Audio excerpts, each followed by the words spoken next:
Hi friends, అందరూ ఎలా ఉన్నారు? ఇందాకైతే మిర్రర్ ట్రేజర్ అయితే చూసాననమాట. ట్రేజర్ అయితే చాలా బాగుంది. అసలు కాన్సెప్ట్ ఏంటనేది రివీల్ అయితే చేశారనమాట. ఆల్రెడీ కాన్సెప్ట్ గురించి అయితే చిన్నగా అప్పుడైతే ఇంట్రడక్షన్ చేశారు 4 మంత్స్ బ్యాక్. ఇప్పుడైతే క్యారెక్టర్స్ ఎలా ఉంటాయి అనేది అయితే చూపించడం అయితే జరిగింది. దీంట్లో వచ్చేటప్పటికి మనోజ్ గారి క్యారెక్టర్ అయితే చూపించారు. ఆయన శాండ్ అనే ద్వారా శక్తులు అయితే వస్తాయన్నట్టుగా చూపించారనమాట. ఆయనకి కొన్ని పవర్స్ అయితే ఉంటాయన్నమాట. అలాగే తేజ సజ్జా గారితో కూడా చూపించారు. ఆయనకు ఒక స్టిక్ దొరుకుతుంది.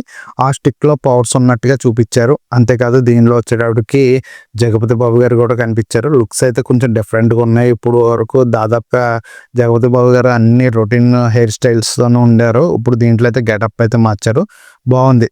కొంచెమే చూపించారు కానీ బాగుంది. అండ్ లాస్ట్ లో అయితే మనకి కోతుల దగ్గర నుంచి ఒక వ్యక్తి అయితే నడుచుకుంటూ వస్తున్నారు. బేసిక్ గా ఆయన కనిపించిన విధానం బట్టి ఏంటంటే అది కృష్ణుడి పాత్రలా ఉంది. కానీ అక్కడ కోతులు ఉన్నాయి కాబట్టి రాముడు కూడా అవ్వచ్చు.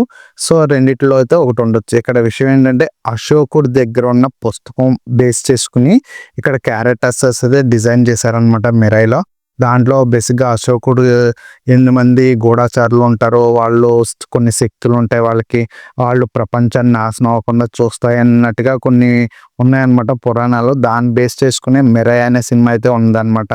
ఈ రోజు వచ్చిన ట్రేజర్లో మ్యాక్సిమం ఏఐ యూస్ చేసి అయితే చేశారు కానీ బాగున్నాయి. ఏఐ కొంచెం ఇంకా ఇంప్రూవ్ చేసుకుంటే ఇంకా బాగుండేది. కొన్ని కొన్ని షార్ట్లు అయితే బాగా ఏఐ అని తెలిసిపోతుంది. స్టార్టింగ్ లో వార్ సీన్ ఇవన్నీ కొంచెం బాగా తెలిసిపోతుంది. కొంచెం హోంవర్క్ చేసుకుంటే ఇంకా బాగుంటది.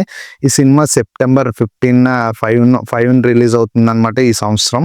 సినిమా అయితే బాగుంటదని నేను అనుకుంటున్నాను అనమాట.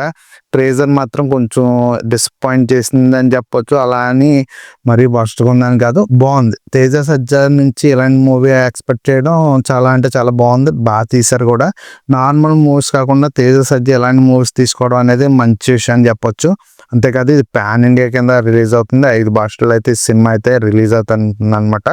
అంతేకాదు మనోజ్ గారి క్యారెక్టర్ కూడా చాలా బాగుంది అనిపిస్తుంది నాకైతే. మంచి మంచి క్యారెక్టర్స్ అయితే ఆయన చూస్ చేసుకుంటున్నారు. అది హీరో పాత్ర క్యారెక్టరా అని కాకుండా మంచి పాత్ర కాదనేది అయితే చూసుకుంటున్నారు అనమాట. రీసెంట్గా భైరవాలో కూడా మంచి క్యారెక్టర్ అయితే చేస్తున్నారు. అలాగే మిరైలో కూడా one of the best character అయితే చేస్తున్నారని ఆయన చెప్తున్నారు. సినిమాలో కూడా మనకు అది కనిపిస్తుంది. తేజ సజ్జా కూడా కొన్ని చోట్ల అయితే బాగా పర్ఫార్మెన్స్ అయితే చేసినట్టు అనిపించింది. ట్రేజర్లో అక్కడక్కడ అయితే కొంచెం అయితే నాకు యాక్టింగ్ తగ్గింది అనిపించింది. బట్ ఏంటంటే ఇది ట్రేజర్ కాబట్టి మనం అంతగా పోల్చకూడదు. బట్ నాకు ట్రేజర్లో అనిపించినవి చెప్తున్నాను అంతే. సినిమా బాగుండాలని నేనైతే అనుకుంటున్నాను. ఈ మూవీకి వచ్చేటప్పటికి డైరెక్టర్ కార్తిక్ ఘటమనేని. స్టంట్స్ అయితే చాలా బాగున్నాయి. అంతేకాదు విజువల్ కూడా చాలా బాగుంది. స్క్రీన్ పరంగా అంటే ట్రేజర్ కటింగ్ బట్టి వీటి బట్టి కూడా క్యారెక్టర్స్ని అయితే బాగా మలిచారని చెప్పొచ్చు. అంతేకాదు కొన్ని విషయాల్లో అయితే ఫైట్స్ దగ్గర కానీ వీటి దగ్గర కొంచెం బాగా ఎఫెక్ట్ అయితే పెట్టినట్టు అయితే నాకైతే అనిపిస్తుంది అనమాట.